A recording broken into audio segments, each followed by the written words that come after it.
दिन से तस्वीर आप देख रहे हैं, ताश के पत्तों और खिलौनों की तरह आपको बिखरे हुए रेल के डिब्बे नजर आ रहे हैं। ये रेल के डिब्बे अस्त व्यस्त हैं। ये हादसे की तस्वीर बयां कर रहे हैं, कितना भीषण हादसा है। देख रहे हैं, रेल के डब्बे नहीं लग रहे हैं, ये लग रहा है दूर से खिलौने पड़े हुए हैं, लेकिन ये हादसे की तस्वीरें, एरियल शॉट आप देख रहे हैं। अगली तस्वीर दिखाई जरा, ये दूसरी तस्वीर मैं आपको दिखा रहा हूं हादसे की। ये डिब्बे को देखिए, दूसरे डिब्बे के ऊपर आकर गिरा।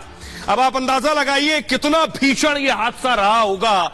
इस सदी का सबसे भीषण हादसा ये माना जा रहा है। इन तस्वीरों से आपको अंदाजा लग गया होगा। आइए आपको अगली तस्वीर दिखाते हैं। ट्रेन के परखच्चे उड़ गए। ये आप देख रहे हैं, बोगियों के परखच्चे उड़ गए। नजदीक से अगर आप देखिए, एक के ऊपर एक ट्रेन, पूरी तरह से ट्रेन मुड़ गई। लोगों को, जो लोग फंसते हैं वो इसी में फंसते हैं। लोग फंस जाते हैं, उसके बाद काट कर इन्हें निकाला जाता है। ये तस्वीर में आप देख रहे हैं। अगली तस्वीर दिखाई जरा, एक और ट्रेन देख रहे हैं, कचूमर निकल गया है ट्रेन का। अब आप अंदाजा लगाइए कितना भीषण ये हादसा रहा होगा कि ट्रेन का हाल देखिए, क्या हाल हो गया ट्रेन का। आप अंदाजा लगाइए तस्वीरें देखकर, ट्रेन के व्हील्स पड़े।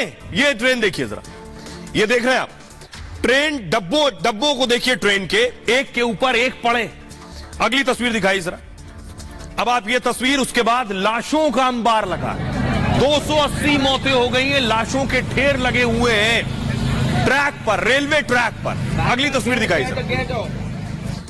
दिन से ही, रात से ही ये खबर आने लगी थी। शुरू में जब खबर आई तो अंदाजा नहीं था किसी को इतना भीषण हादसा। उसके बाद देखिए, लाशों के ढेर लगे, 280 मौतें हुई हैं, यानी 280 परिवार खत्म हुए।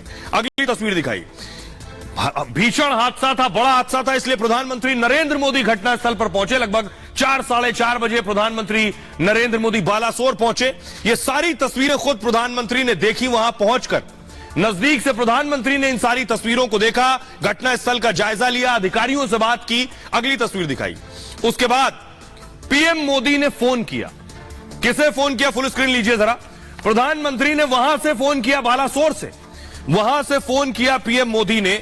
काफी देर तक बात करते रहे, 2 बार फोन किया।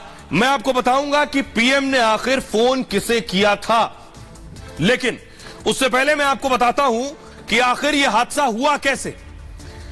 अब तक आपने कई कहानियां सुनी, बहुत से लोगों को अब तक यह तस्वीर साफ नहीं है कि हादसा हुआ कैसे।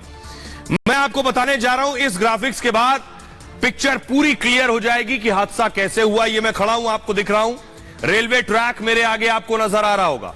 अब देखिए कितने ट्रैक दिख रहे हैं, ट्रैक 1, ट्रैक 2, ट्रैक 3, यानी 3 ट्रैक थे वहां पर, 3 ट्रैक थे। एक ट्रैक पर पहले से आपको क्या नजर आ रही है, मालगाड़ी।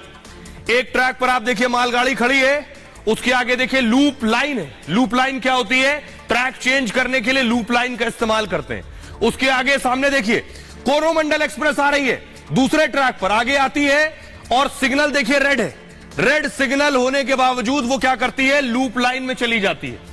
और लूप लाइन में जाने का मतलब, क्योंकि उसे सिग्नल नहीं मिला इसलिए वो लूप लाइन में गई, और वहां जो मालगाड़ी पहले से खड़ी थी वहां जाकर टकरा गई। लूप लाइन, जहां ट्रेन पास हो, जिस रास्ते से या खड़ी की गई हो, वहां मालगाड़ी खड़ी थी।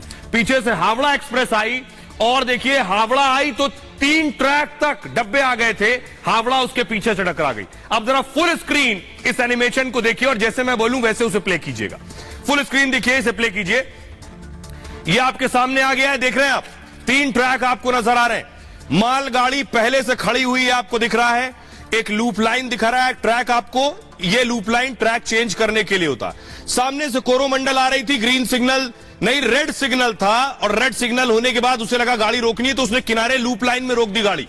यही करते हैं, लूप लाइन में पहले से कौन सी गाड़ी खड़ी थी, पहले से खड़ी थी मालगाड़ी, और 3 ट्रैक तक कोरोमंडल के आके डब्बे 3 ट्रैक तक आकर गिर गए, यानी तीनों ट्रैक गिर गए थे। अब तीसरे ट्रैक पर आ रही थी बेंगलुरु हावड़ा। हावड़ा आगे बढ़ी तो ट्रैक पर डब्बे पड़े थे, वो भी हादसे का शिकार हो गई।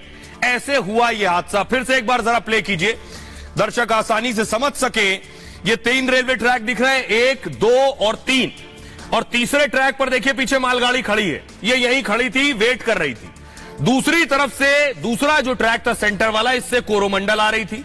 कोरोमंडल को दरअसल रेड सिग्नल दिया गया, आगे जाने की मनाही थी, तो उसने क्या किया, लूप लाइन ले ली। लूप लाइन जैसे ही ली, वहां पहले से मालगाड़ी खड़ी थी, लूप लाइन लेते ही वो मालगाड़ी से जाकर टकरा गई और मालगाड़ी से टकराई तो पहले ट्रैक, दूसरे ट्रैक और तीसरे ट्रैक तक इसके डब्बे बिखर गए। पीछे से आ रही थी हावड़ा जो तीसरे ट्रैक पर थी। अब जब तीसरे ट्रैक पर पहले से डिब्बे थे तो हावड़ा एक्सप्रेस भी आकर हादसे का शिकार हो गई। ऐसे हुआ यह हादसा। अब मैं आपको बताने जा रहा हूं कि आखिर उन लोगों को सुनवाने जा रहा हूं मैं आपको जो उस वक्त ट्रेन में मौजूद थे, जिन्होंने अपनी आंखों से हादसा देखा, वो मंजर देखा, रूह कपा देने वाली तस्वीरें देखी कि अमूमन हम आप ट्रेन में सफर करते हैं, हमें नहीं पता कब क्या होना है। उसी तरह वो लोग भी जब ट्रेन में बैठे, उन्हें भी नहीं पता था कि अगले क्षण क्या होने वाला है। शाम को 6:50 का वक्त, लोग सोने लेटने की तैयारी कर रहे थे, बैठने की तैयारी कर रहे थे, स्लीपर कोच था। सुनिए लोगों ने क्या देखा। कोई बचेगा नहीं से, पूरा पलटी हो गया से। ट्रेन टक्कर मारा, हम सबको कोई पता नहीं लगा, उसी टाइम घायल हो गया, मर गया बंद। वो ट्रेन में हम एकदम बैठा, वो एक्सीडेंट हुआ। क्या क्या देखा आपने? हम कुछ नहीं देखा, वो उधर से एक ट्रेन आया, इधर से एक जा रहा, जैसे फाइटिंग का। जब झटका लगा, बहुत स्पीड में ट्रेन आ रहा था, एक ही बार में ट्रेन गिर गया, पीछे वाला जो जनरल बोगी हमारा गिर गया। बहुत खतरनाक सीन था। मतलब हम लोग जो है ना आपस में बैठे हुए थे, उसी समय जो है ना अचानक से लगा कि गाड़ी पटरी से उतर गई। बहुत भयानक करके आवाज आया, आदमी इधर उधर तितर बितर हो गया पूरा।